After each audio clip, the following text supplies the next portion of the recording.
Hello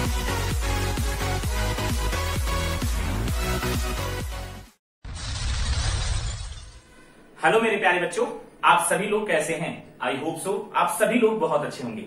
चलिए हम आपका स्वागत करते हैं आपके प्यारे से चैनल मोशन बायोलॉजी में।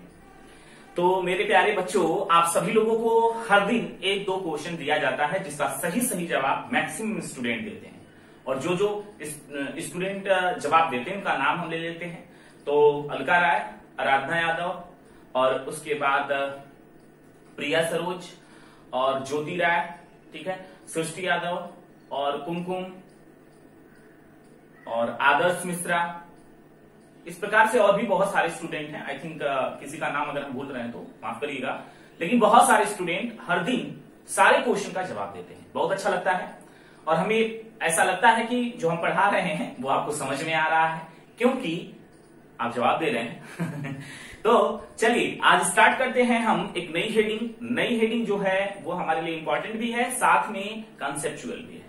ठीक है, इसका डायरेक्टली लिंक हमारे पिछले हेडिंग से, यानी जो आज हम पढ़ेंगे इसका कहीं ना कहीं लिंक हमारे पिछले वीडियो से है। तो प्लीज अगर आप नए हैं और इस वीडियो को देख रहे हैं तो आपको थोड़ा बहुत कम समझ में आने वाला है, बट फिर भी पूरा समझ में आएगा। चिंता मत करिए, क्योंकि हम उसको भी कवर कर लेंगे। लेकिन हम आपसे रिक्वेस्ट कर लेते हैं, आप सभी लोग एक एक करके वीडियो देखिए। हमें लगता है लेक्चर नंबर 23 है, और लेक्चर नंबर 23 समझ लीजिए 23वां लेक्चर चल रहा है इस समय। और आप लोग जान सकते हैं कि महीनों से ये चैप्टर चल रहा है तो बहुत इंटरेस्टिंग चैप्टर, पढ़ के आपको समझ में आया होगा। और हम धीरे धीरे अपने सिलेबस को बहुत ही जल्द कवर कर लेंगे, चिंता करने की कोई आवश्यकता नहीं है। नोट्स टेलीग्राम चैनल पर है, जाकर वहां से डाउनलोड करके नोट्स पूरा कर लीजिए। तो चलिए लिंक उसका डिस्क्रिप्शन है, ठीक है, लिंक डिस्क्रिप्शन में है मेरे प्यारे बच्चों। चलिए स्टार्ट करते हैं आज की टॉपिक। आज की टॉपिक हमारी पहली हेडिंग है कौन सी? एनसीईआरटी ओपन कर दीजिए, हेडिंग है वहां हमारी कौन सी? फिनाइल कीटोनुरिया। फिनाइल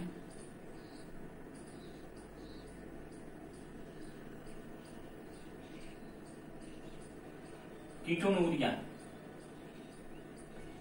ये हमारी हेडिंग है, ठीक है। एनसीईआरटी बुक में मिल जाएगी, चिंता मत करिए, ढूंढ लीजिए उसको। फिनाइल कीटोनुरिया एक बीमारी है, और ये बीमारी जो है हमारे जीन में होने वाले उत्परिवर्तन के कारण होती है। क्योंकि हम लोग मेंडली विकार देख रहे हैं। मेंडली विकार मतलब ऐसा रोग जो हमारे गुणसूत्र के जीन पर होने वाले बदलाव के कारण एक पीढ़ी से दूसरी पीढ़ी में स्थानांतरित होता रहता है। हम उस वाले टॉपिक को देख रहे हैं बच्चों। तो जिसमें हम फिनाइल कीटोनुरिया वाले टॉपिक पर पहुंच चुके हैं। इससे पहले बहुप्रभाविता वाला हेडिंग पढ़े थे ना आप लोग, तो उसमें का एक एंजाइम का एक नाम है, उसी को हम यहाँ पर कंसीडर करेंगे। लेकिन इससे पहले ध्यान से सुन लीजिए, अभी भूल जाइए सब कुछ। हेडिंग लिख लीजिए बोर्ड पर, फिनाइल कीटोनुरिया। हेडिंग क्या है? फिनाइल कीटोनुरिया। अब ये जो हेडिंग है, यह जो रोग है, यानी जो फिनाइल कीटोनुरिया जो रोग होता है, यह अलिंगी गुणसूत्र पर होता है। पहला तो क्वेश्चन यही बनेगा, अलिंगी गुणसूत्र पर होने वाला क्या है? यह अप्रभावी विकार है। अप्रभावी विकार है, ठीक है।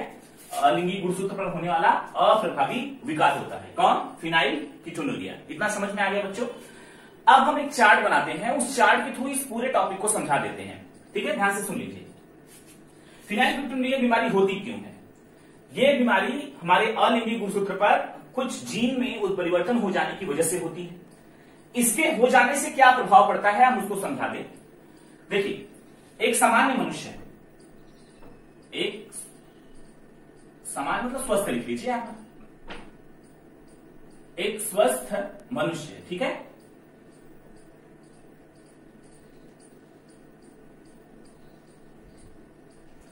अब इसमें होता क्या है, एक एंजाइम पाया जाता है स्वस्थ मनुष्य के अंदर। क्या पाया जाएगा? यानी जिसको फिनाइल कीटोनुरिया की बीमारी नहीं है, उसके अंदर एक एंजाइम होगा जिसका नाम है फेनिल एलेनिन हाइड्रोक्सिलेज। ये एंजाइम है। इस एंजाइम की वजह से हमारे अंदर एक एसिड पाया जाता है, जिस एसिड का नाम है फिनाइल एलेनिन अमाइनो एसिड।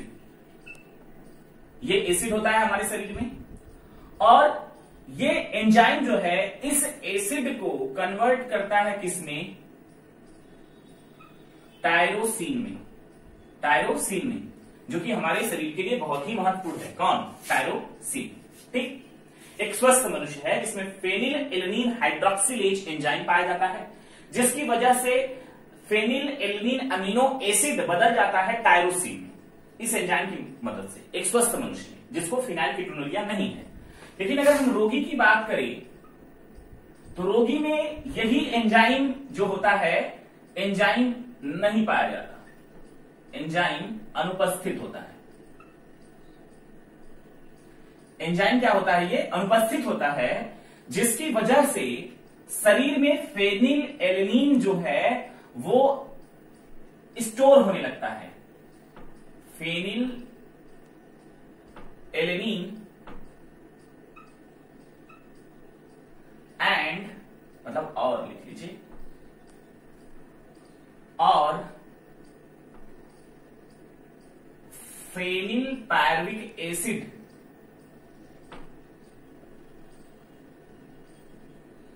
ठीक है, फेनिल एलनिन एंड, और क्या हो गया? फेनिल पायरुविक एसिड, और इसके व्युत्पन्न जो होते हैं शरीर में क्या होने लगते हैं? स्टोर होने लगते हैं। जो शरीर में यानी हमारे रक्त में इसकी मात्रा बढ़ जाती है, किसकी? फेनिल एलनिन और फेनिल पायरुविक एसिड। और भी इससे ही फेनिल एलनिन जो है जब हमारे शरीर में ज्यादा होने लगता है तो बदलने लगता है। तो फेनिल एलनिन कुछ फेनिल एलनिन के रूप में एकत्रित होने लगता है, कुछ फेनिल पायरुविक एसिड के रूप में एकत्रित होने लगता है, कुछ इसके व्युत्पन्न के रूप में एकत्रित होने लगता है, जिसकी वजह से हमारे ब्लड में इसकी मात्रा बढ़ने लगती है। हमारे शरीर में क्या होती है? इसकी मात्रा बढ़ने लगती है और बहुत सारे प्रॉब्लम स्टार्ट हो जाते हैं। यानी बहु प्रभाविता में हम बताए थे कौन कौन से प्रॉब्लम, लेकिन कुछ भी हम लिख देते हैं।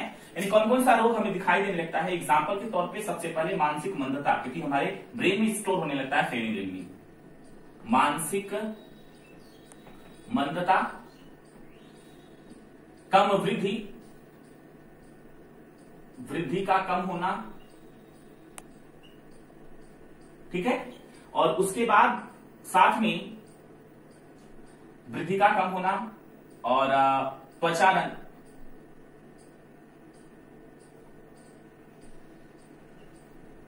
समस्या, और उसके बाद त्वचा रंजक लिख सकते हैं, यहां पर रंजक लिख लीजिए।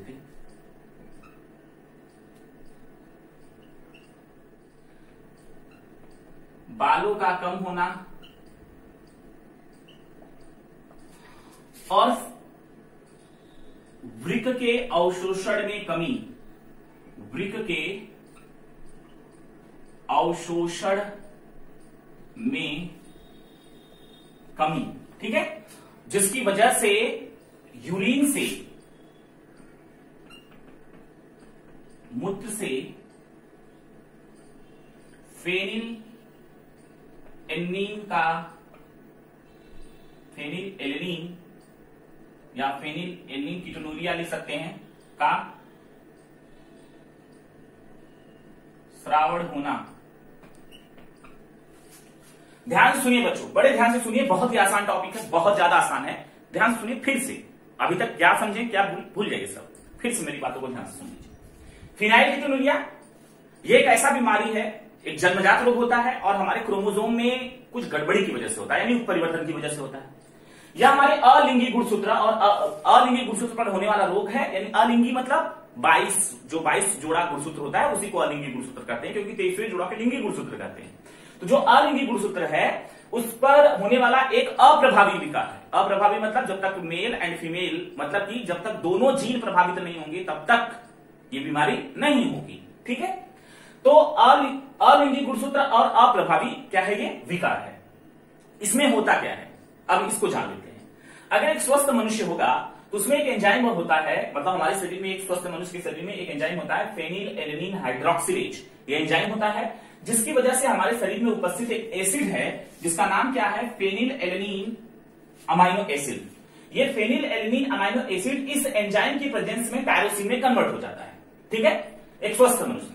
लेकिन अगर एक रोगी होगा जिसके अंदर, यानी जिसके गुणसूत्र में बदलाव हो गया होगा, परिवर्तन हो गया होगा, उसमें एक एंजाइम होता है, या सॉरी, उस एंजाइम की अनुपस्थिति में, यानी ये जो एंजाइम है ये अनुपस्थित हो जाता है, जिसकी वजह से जो फेनिल एलनिन है ये टायरोसिन में नहीं बदल पाता। अरे भाई एंजाइम ही नहीं है तो टायरोसिन में बदलेगा कैसे?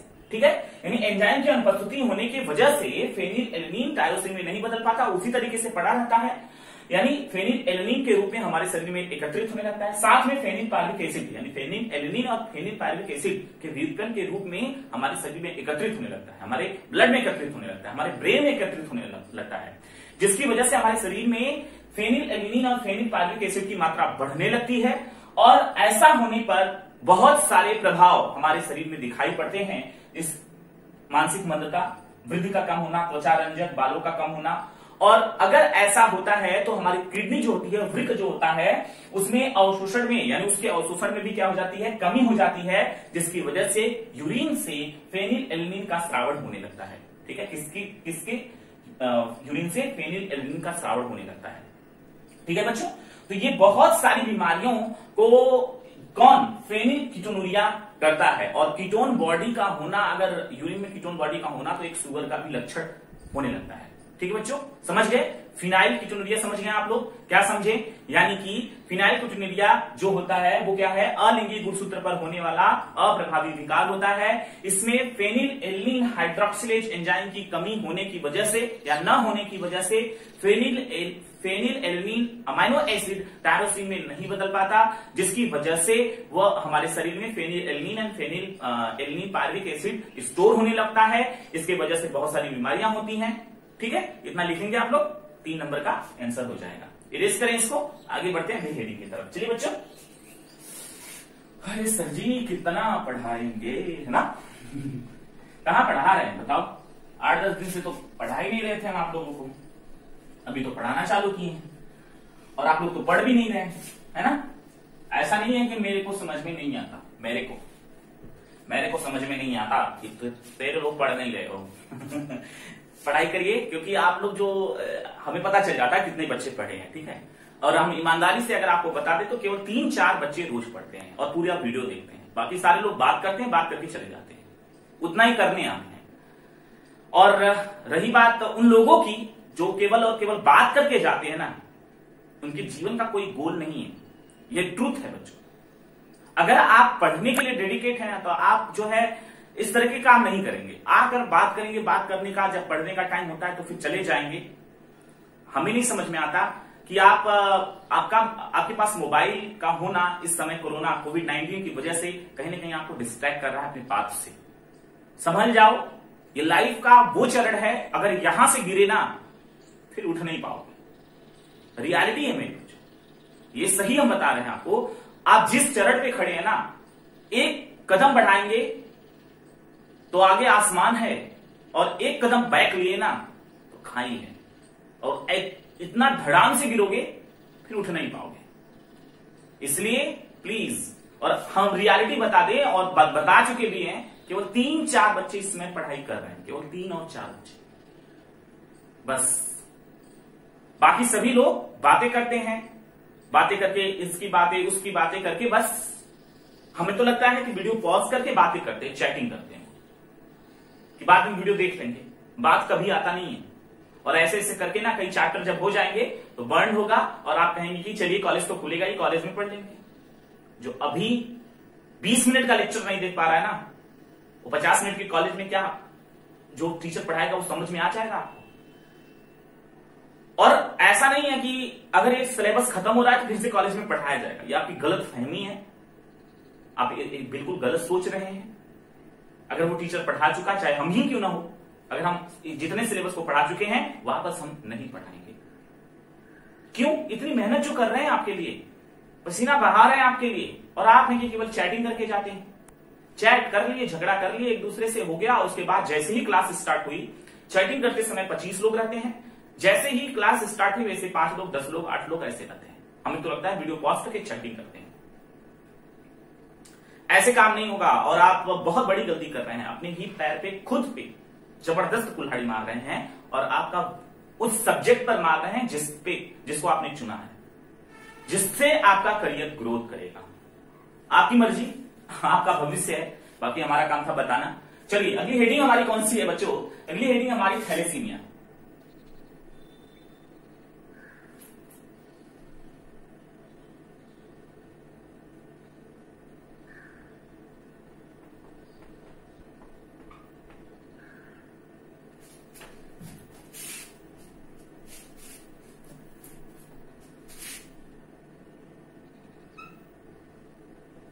थैलेसीमिया।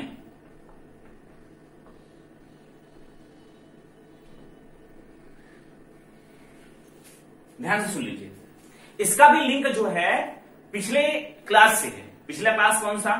पिछला क्लास मतलब जो इससे पहले हम पढ़े हैं, कौन? सिकल सेल एनीमिया, ठीक है। उसमें भी एनीमिया रोग होता है, इसमें भी एनीमिया रोग होता है, लेकिन ये थोड़ा सा डिफरेंस है, इसमें थोड़ा सा डिफरेंस है। देखते हैं क्या है, पहले बता देते हैं आप लोगों को। थैलेसीमिया जो है यह अलिंगी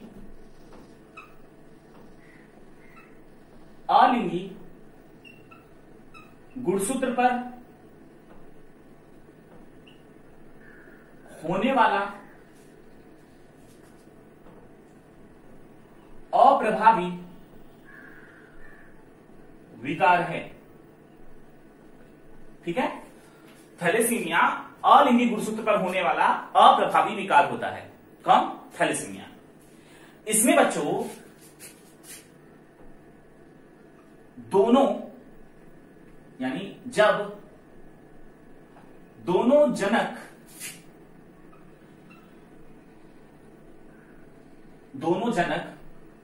रोग जीन का वाहक होंगे,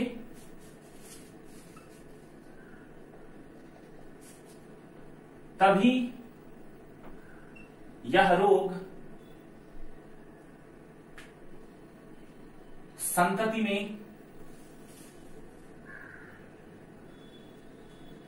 स्थानांतरित होगा, ठीक है। हमने क्या लिखा? अलिंगी गुणसूत्र पर होने वाला अप्रभावी विकार है जब दोनों जनक इस रोग के जीन से क्या होंगे? वाहक होंगे। मतलब माता पिता दोनों में रोग वाला जो जीन है वो होगा, माता में भी होगा, पिता में भी होगा, ठीक है। माता में भी होगा, पिता में होगा, लेकिन वो दोनों लोग को थैलेसीमिया नहीं होगा। हमने क्या लिखा है यहां पर? वाहक होंगे। फिर से ध्यान से सुन लीजिए, अलिंगी गुणसूत्र पर होने वाला अप्रभावी विकार। अलिंगी मतलब क्या? बार बार समझा चुके हैं, 22 जोड़ी जो गुणसूत्र होता है उसे अलिंगी गुणसूत्र कहते हैं। 22वां नहीं, 22 जोड़ी पूरा, 1 से 22 तक, ठीक है। और उसके साथ अप्रभावी वर्ड हमने बोल दिया, इसका मतलब जब दोनों जनक मतलब माता और पिता, दोनों लोग जब रोग जीन का वाहक होंगे, मतलब माता के पास भी रोग जीन का वाहक हो, मतलब रोग जीन हो, और पिता के पास भी हो, तभी बच्चों में वो रोग होगा। यानी कि रोग होने के 25% चांसेस हैं, 25% चांसेस हैं, ठीक है। मेल एंड फीमेल में दोनों में है। तो इस रोग में होता क्या है? इस रोग में बच्चों एनीमिया हो जाती है। एनीमिया कैसे हो जाती है बताते हैं। तो जब थैलेसीमिया एक बीमारी जो होती है, इसमें होता क्या है? जो हमारा हीमोग्लोबिन है, उस हीमोग्लोबिन में जो ग्लोबिन चेन होती है, ग्लोबिन जो है प्रोटीन की चेन होती है, जिसमें 2 चेन होती है। यानी यहां हम बता देते हैं, हीमोग्लोबिन जो होता है, इसमें ये जो ग्लोबिन है ये प्रोटीन की चेन है। ग्लोबिन जो है ये क्या है? प्रोटीन चेन मतलब होता है श्रृंखला, प्रोटीन श्रृंखला है, जिसमें 2 ग्लोबिन की चेन होती है। एक होती है अल्फा और एक होती है बीटा, अल्फा चेन और बीटा चेन। अगर जिस व्यक्ति को ये बीमारी होगी उसमें या तो अल्फा चेन या बीटा चेन, ठीक है, अल्फा चेन और बीटा चेन के संश्लेषण दर में कमी आ जाती है। इनके संश्लेषण दर में कमी आ जाती है,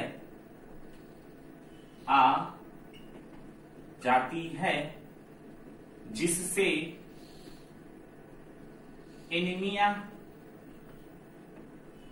रोग हो जाता है। एनीमिया रोग होता है, एनीमिया मतलब थैलेसीमिया होता है।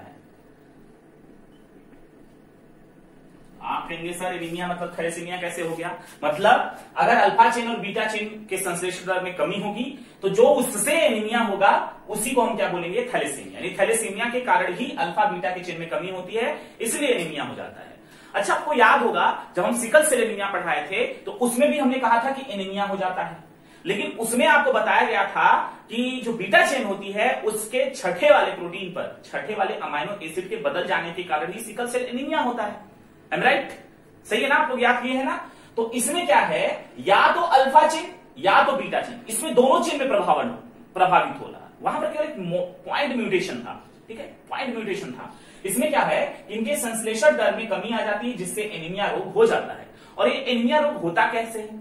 इन संश्लेषण दर की कमी का मतलब समझिए, अल्फा चेन और बीटा चेन में उत्परिवर्तन हो जाता है। और वो उत्परिवर्तन कैसा हो जाता है, इनका जो डीएनए फ्रेम होता है उसमें कुछ कमी हो जाए, डिलीशन हो जाता है। डिलीशन का मतलब जैसे हमने बताया था, डीएनए हमारा ये है और यहीं से कुछ डिलीट हो जाए, यही होता है अल्फा और बीटा चेन में, ठीक है। अल्फा और बीटा चेन में जब कुछ जीन, मतलब अल्फा और बीटा चेन की जो जीन जहां पर है उस स्थान पर उस जीन में कुछ डिलीट हो जाता है, जिसकी वजह से इसके संश्लेषण दर में कमी आ जाती है। जब संश्लेषण दर में कमी आएगी तो हीमोग्लोबिन की कमी होगी, और हीमोग्लोबिन की कमी होगी तो क्या होगा, एनीमिया होगा। और इस प्रकार की एनीमिया जो होती है वो थैलेसीमिया के कारण होती है, ठीक है।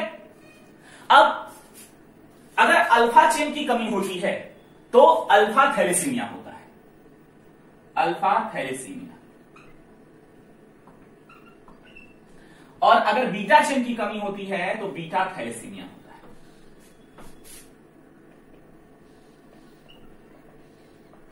ठीक है। हमने क्या बोला, अल्फा चेन की कमी तो अल्फा थैलेसीमिया, बीटा चेन की कमी तो बीटा थैलेसीमिया। और अल्फा थैलेसीमिया कब होगा, जब गुणसूत्र नंबर 16 पर, ठीक है, गुणसूत्र नंबर 16 पर दो जीन होते हैं, कौन कौन से, HBA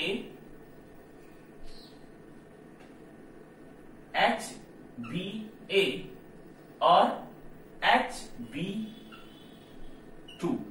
HBA1 है और HBA2 है, ठीक है। गुणसूत्र नंबर 16 पर HBA1 और HBA2 के जीन में अगर डिलीशन हो जाए, मतलब डिलीट हो जाए, इसकी वजह से अल्फा थैलेसीमिया होता है। और बीटा थैलेसीमिया जो होता है इसमें कोई एकल जीन होता है, केवल एकल जीन होता है, केवल एकल जीन में कुछ परिवर्तन हो जाए, मतलब उत्परिवर्तन हो जाए या डिलीशन हो जाए, जिसकी वजह से क्या होता है, बीटा थैलेसीमिया हो जाता है, ठीक है। ये समझ में आ गया बच्चों, बस इतना ही था इसमें। और बीटा थैलेसीमिया जो होता है वो गुणसूत्र नंबर किस पर होता है, गुणसूत्र नंबर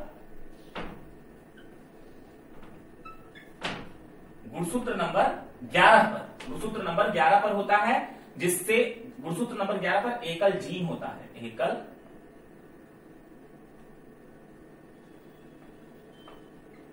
जिसकी वजह से बीटा थैलेसीमिया रोग हो जाता है, ठीक। अब एक आप नोट यहां पर कर लीजिएगा, नोट,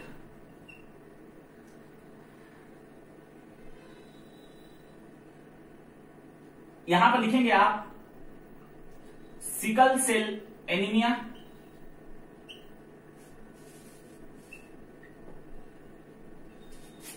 सिकल सेल एनीमिया में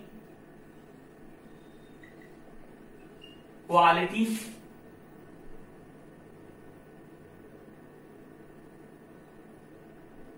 की कमी होती है,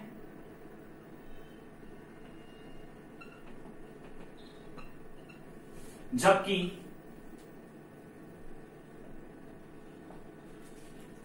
थैलेसीमिया में क्वांटिटी की कमी होती है।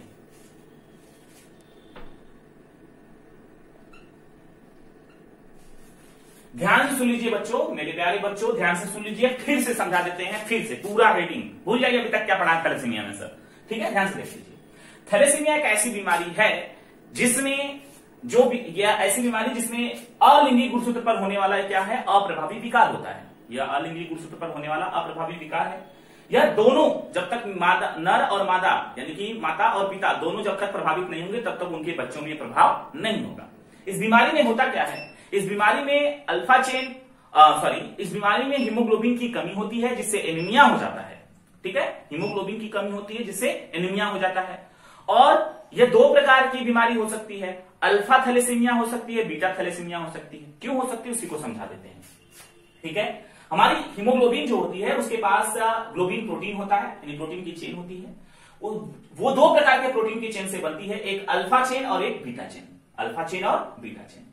जब अल्फा और बीटा चेन, या तो अल्फा या तो बीटा, ठीक है, दोनों चेन की दर में, दोनों में से किसी में भी हो सकता है, दोनों चेन की दर में से किसी में भी अगर कमी आ जाती है तो कौन सी बीमारी होती है? एनीमिया। इतना ध्यान से सुन लीजिए, अल्फा चेन और बीटा चेन के संश्लेषण दर में अगर कमी आ जाएगी तो क्या होगा? हीमोग्लोबिन कम बनेगा, हीमोग्लोबिन कम बनेगा तो एनीमिया हो जाएगा, और इस प्रकार के एनीमिया को थैलेसीमिया कहते हैं। जब अल्फा और बीटा चेन में कमी हो जाए तो इस प्रकार के एनीमिया को थैलेसीमिया कहेंगे। ठीक है बच्चों, अब देखिए, ये जो थैलेसीमिया दो प्रकार की होती है, अल्फा थैलेसीमिया और बीटा थैलेसीमिया। जब अल्फा चेन में कमी होती है तो अल्फा थैलेसीमिया कहते हैं, और जब बीटा चेन की संख्या में कमी होती है तो बीटा थैलेसीमिया कहते हैं।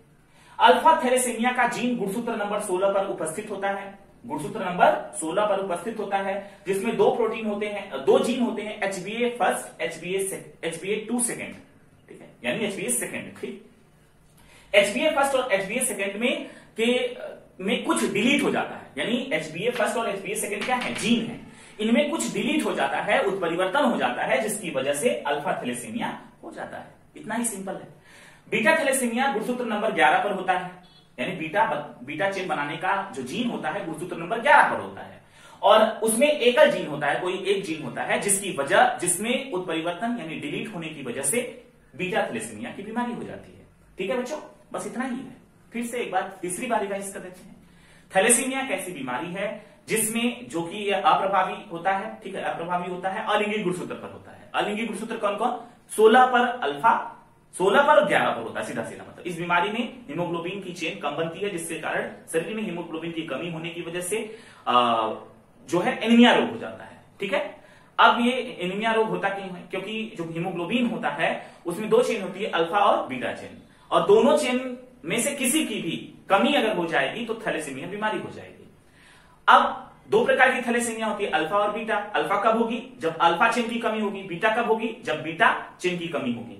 अल्फा चेन का जीन जो है गुणसूत्र नंबर 16 पर पाया जाता है, दो जीन होता है, HbA फर्स्ट, HbA सेकेंड, और बीटा चेन की जो बीटा थैलेसीमिया होता है वो गुणसूत्र नंबर 11 पर होता है, उसमें केवल एक जीन होता है जिसके उत्परिवर्तन यानी कि चेन डिलीट होने लगती है। जो डीएनए का फ्रेम होता है वो कहीं से डिलीट हो जाता है, उत्परिवर्तन हो जाता है, जिसको फ्रेम शिफ्ट कहते हैं, जिसके कारण से बीटा या अल्फा जो है थैलेसीमिया हो जाता है। ठीक है बच्चों, एक इंपॉर्टेंट नोट लिखे यहां पर, ध्यान से देख लीजिएगा इसको।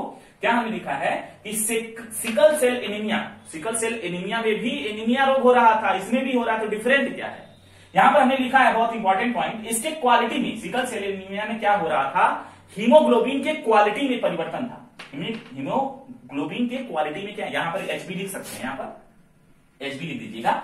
हीमोग्लोबिन के क्वालिटी में कमी थी, ठीक है, और जबकि थैलेसीमिया में क्वांटिटी, यानी थैलेसीमिया में क्या हो रहा है? बीटा चेन या अल्फा चेन की संख्या कम हो रही है, मतलब कम बन रही है। तो कम बन रही मतलब क्वांटिटी यानी संख्या में कमी आ रही है।